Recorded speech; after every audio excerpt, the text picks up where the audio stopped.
Okay, everybody, I'm back. Sorry, I know it's been a really long time, but I was real busy. Then I had computer issues, but I'm back. I'm going to try to keep getting more regular content out.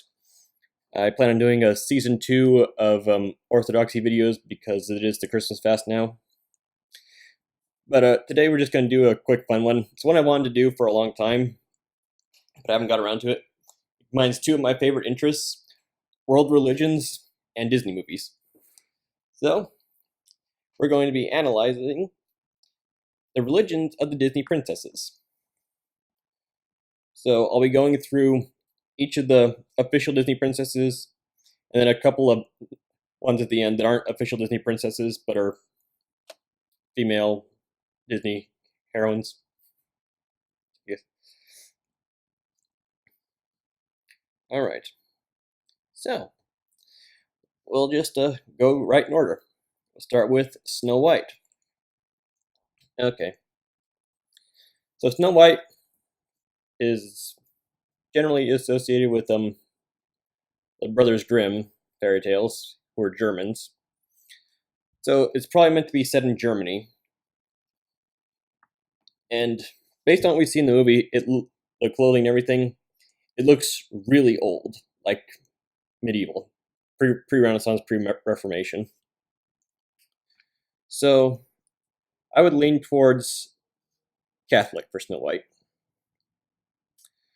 Okay, who's next, R2? Okay, so this one's pretty easy, I think, because in the movie, at the ball, the Grand Duke addresses all the women as either Mademoiselle or Senorita.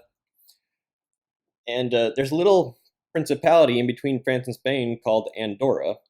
So it's possible Cinderella takes place in Andorra or a country like Andorra.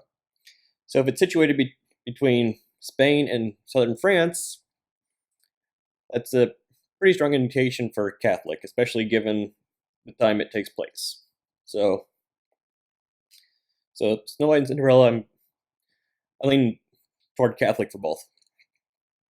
All right, next. Yeah, this one's a hard one because Aurora's father's name is Stefan, and her mother's clothing looks almost Byzantine. There's a flag with a double-headed eagle seen in the movie, but the double-headed flag wasn't just used by the Byzantine Empire; it was also used by the Holy Roman Empire.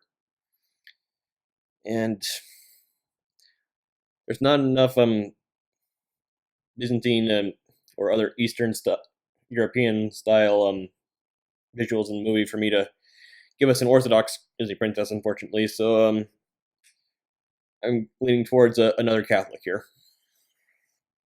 All right. Okay. Ariel, I think, is a convert. She converts to marry Eric. So now, what do you know about the Little Mermaid? Well, we know it was written by Hans Christian Andersen, who was Danish. So that means that Prince Eric is probably a Danish prince. Now, some people think that because of Sebastian's Jamaican accent and the colorful, tropical-looking fish, the movie takes place in the Caribbean. Well, guess what? Before 1916, the U.S. Virgin Islands were the Danish Virgin Islands. That's when we bought them. And based on the look of the movie, it's definitely before 1916. So I think, based on all that, and based on the vestments that the clergyman wears during the weddings, that Ariel becomes a Lutheran. All right. Oh, Ollie's here. Belle. Let's see. We know Belle's French. They speak French in the movie. Belle is French for beauty. And we know it's definitely pre-French Revolution because nobles exist, and also has the older look to it. So that leaves us with two main options: either Catholic or Calvinist, a Huguenots, French Calvinists. I would lean more towards Catholic because there were more Catholics than Huguenots, especially among the nobles. And Beast, of course, being a prince, is a noble, so I would lean towards putting Belle in the Catholic column.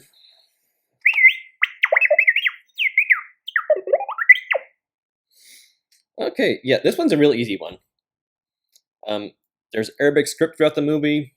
The characters say Allah, and it comes from the 1001 Nights. So, I think her dad's a sultan. I think it's pretty safe to say that Jasmine's a Muslim.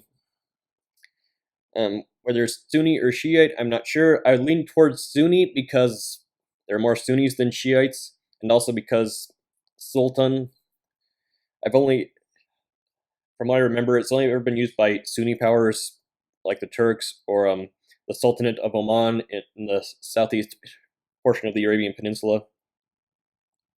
So I'd lean towards Sunni Muslim for Jasmine. Okay, another easy one. Pocahontas is a Powhatan, so a Powhatan Native American, so that's a religion. Powhatan paganism. Now, the historical Pocahontas converted to Anglicanism, but the Disney Pocahontas doesn't convert either in her movie or in the direct-to-video sequel, so Pocahontas, Powhatan pagan.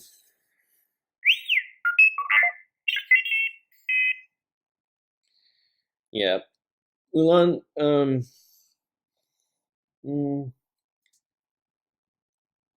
there's obviously elements of Confucianism in the movie, but Confucianism, there's debate about whether it can be considered an actual religion or not, or just a general philosophy.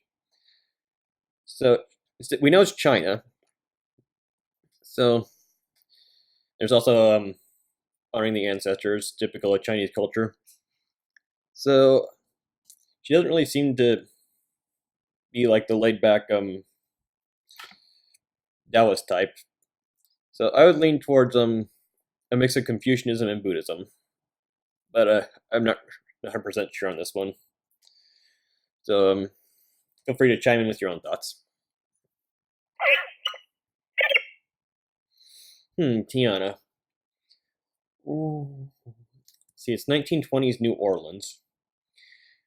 New Orleans was a French colony, so it's always been a very strong Catholic presence down in Louisiana and in New Orleans.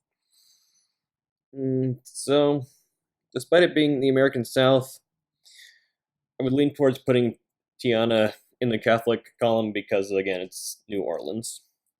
If you have evidence to the contrary, think I'm wrong, feel free to point out. This is just what I've been able to gather, and if you think I'm wrong or if I've made an error, please feel free. Okay, who's next? Okay, Rapunzel, another fairy tale from the Brothers Grimm, so that would lead us to think Germany. And Corona is by the sea. We see the sea in the movie. And there's also the theory that Anna and Elsa's parents, or the monarchs of Arendelle, which is in Norway, were going to Rapunzel's wedding, because we know they were going to their wedding. And there's the cameo of Rapunzel and Eugene at Elsa's coronation.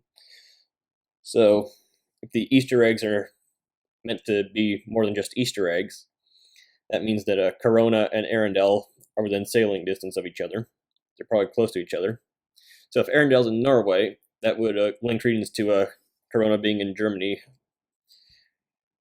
by the sea, northern sea part of Germany. So since it's northern Germany, and when you look at the vestments in the Tangled Ever After short, I would put Rapunzel in the Lutheran column.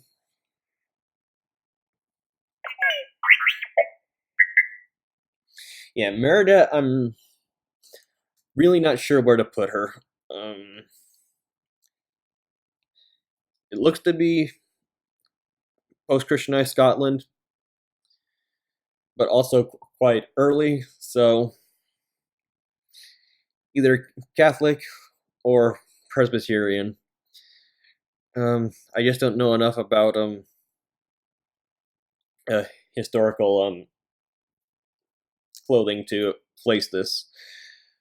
But it looks really old, so I'd lean towards another Catholic. Alright. It's the last official Disney princess, Moana. This is another easy one. Polynesian paganism. She interacts with Polynesian gods in the movie, so there you go. It's a pretty easy one. Alright, now I promised I'd do a couple more. So, who else do we have, R2?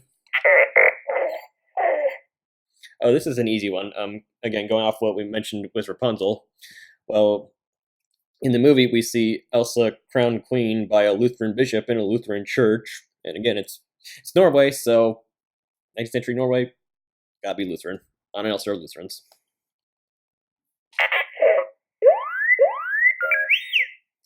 Oh yeah. Well, this was another easy one because she ends up getting together with Hercules, who's the son of Zeus. So we know that Meg, based on everything we see in the movie, we see the Greek gods and everything, so she's a Greek pagan. So that was an easy one. Any others you can think of, R2?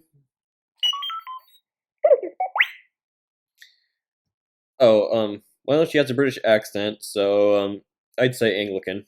Same with Wendy from Peter Pan. They're voiced by the same person. So yeah, both English girls, and from the time the movie takes place, I'd lean towards Anglican. Alright, so let's go ahead and throw up the totals. Alright, there you have it. Catholics pretty much dominate among the Disney princesses. Alright, thanks for enjoying this. I hope you enjoyed this video. Thanks for watching. Again, I hope to be putting out content more regularly now, so like, subscribe, share, ring the bell, all that good stuff. See you guys next time.